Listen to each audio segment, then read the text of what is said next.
Oh, yes. Welcome back, everyone. Today we're taking a look at the Masters of the Universe Origins Battle Cat figure.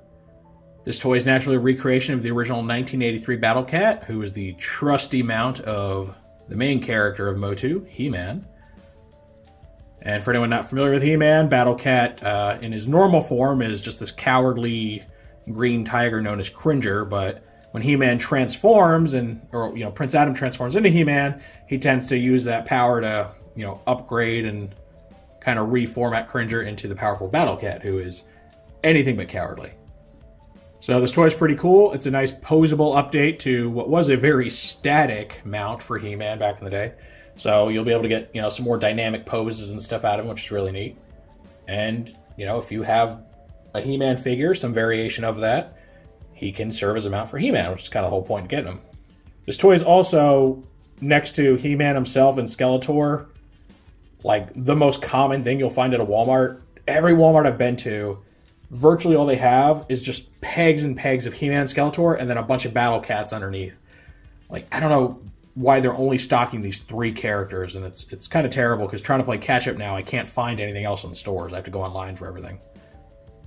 Though I will say, I did see a flocked Panther here a month or 2 ago, back before I decided to collect these, and I really wish I would have picked that up because you can't find it now without paying a lot of money for it, so that's a shame.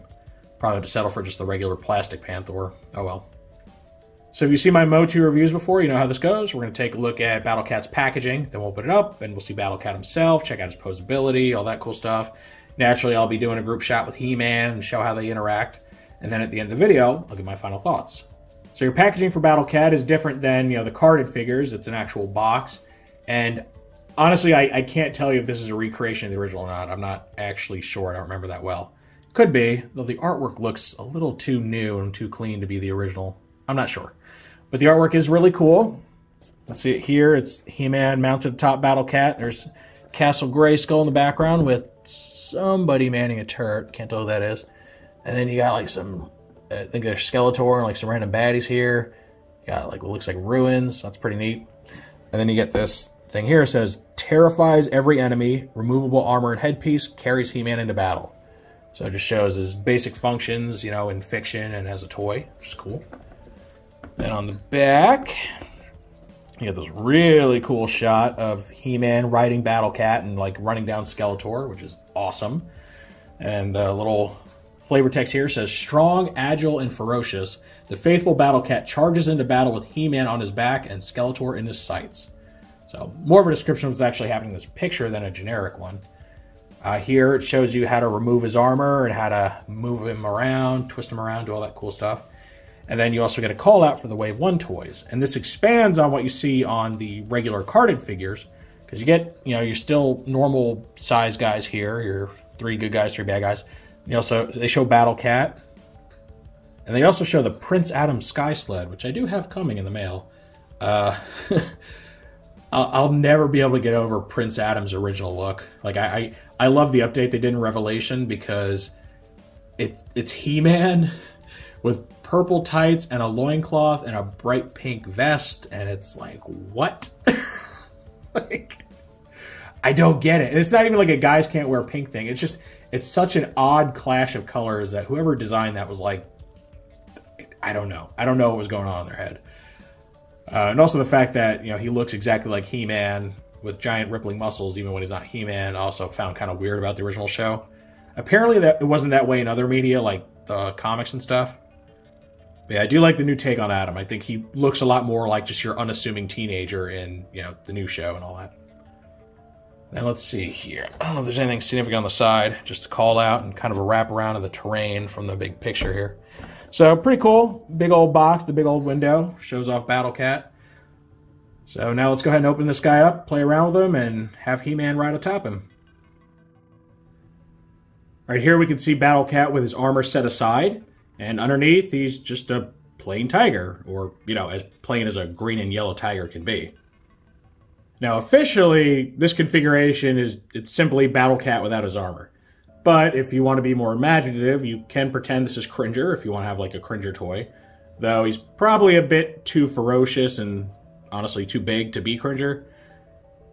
But at the end of the day, it's your toy, so it can be whatever you want it to be. Now, when it comes to posability, this has a lot, and that's a huge step up from the original, which was basically just a static brick of a toy.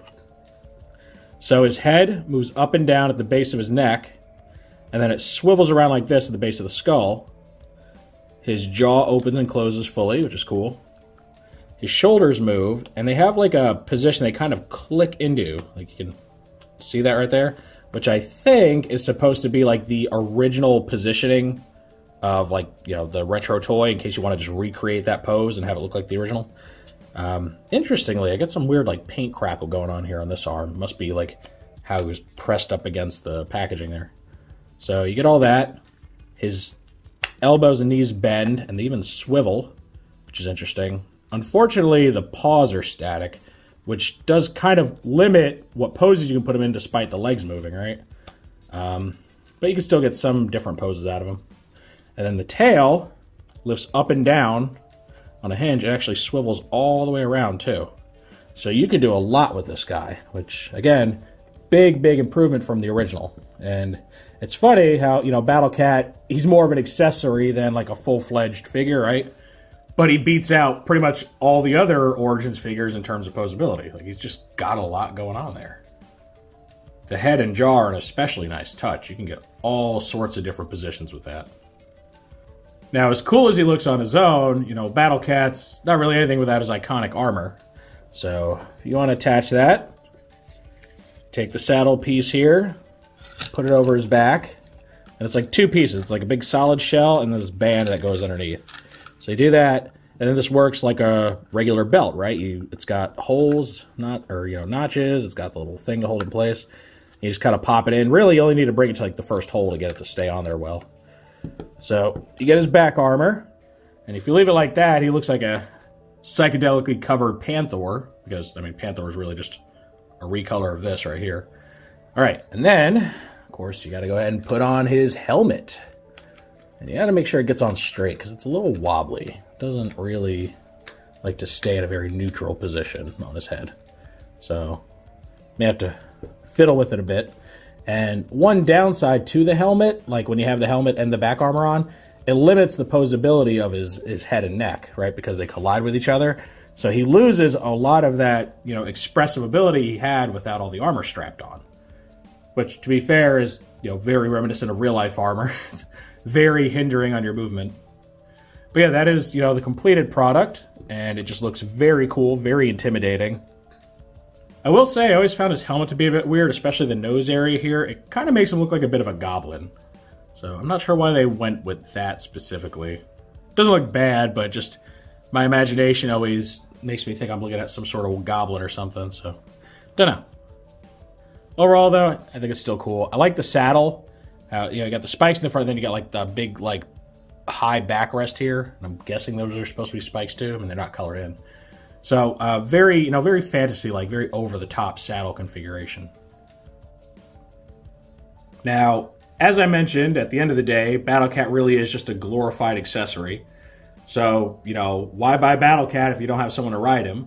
And naturally, he's going to ride the most powerful man in the universe, He-Man. So we got our Origins He-Man figure here. And, you know, you finally reunite the dynamic duo. And it works really well. You know, the He-Man figures and even the Origins figures with the added posability, they don't have great posability when it comes to their hip area. So you have to kind of just spread their legs in a V and just kind of straddle them over this thing. They don't get a very natural looking pose where it looks like they would really be comfortable riding this. They're just kind of doing a split on top of it. But, you know, you can only do so much with what you're given. I will say that these two together look just awesome. Like, this really, really brings you back to being a kid and having all those really cool over-the-top action figures.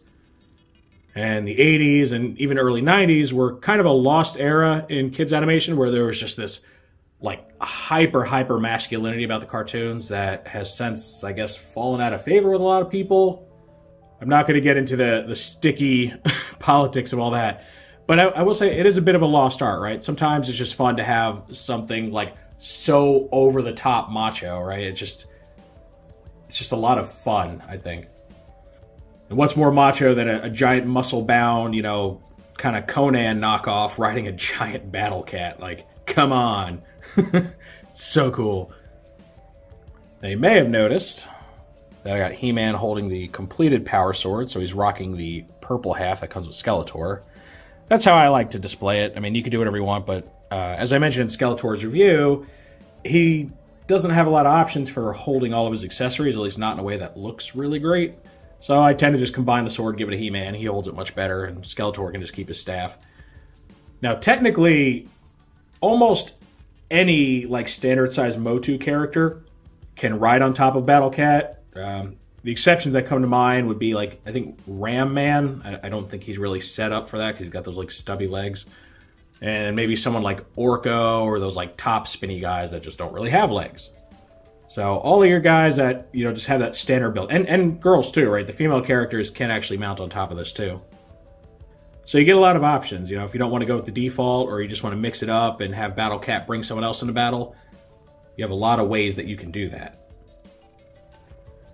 And I think that completes our look at the new MOTU Origins Battle Cat. Overall, I really like this thing. It harkens back to a time when, like, accessories and playsets were a lot more common in boys' action figure lines. You don't see a whole lot of that now. I mean, you know, looking at Transformers, everything they release nowadays is just a Transformer character of some sort, right? You don't get, like, big playsets or anything. In fact, I know they had, like, some movie playsets. I think Prime had some playsets. The last cool ones that I can think of are like those old Beast Wars playsets that are, you know, pretty obscure, and I've never seen one in person, but I always wanted one. But anyway, Battle Cat, you know, kind of fulfills two roles. One is just a standalone figure who has plenty of posability, plenty of cool factor in his own right, but he also serves as a mount for just about all of your MOTU figures, you know, Origins. I imagine the classic ones work with them too, right? I'm sure the saddle is molded the same way as the original one. Correct me if I'm wrong there. So, you know, maybe you got a bunch of vintage MOTU figures and you never got Battle Cat. Well, here's your chance to, you know, rectify that. You can put your old guys on them too. Something I didn't think about till now.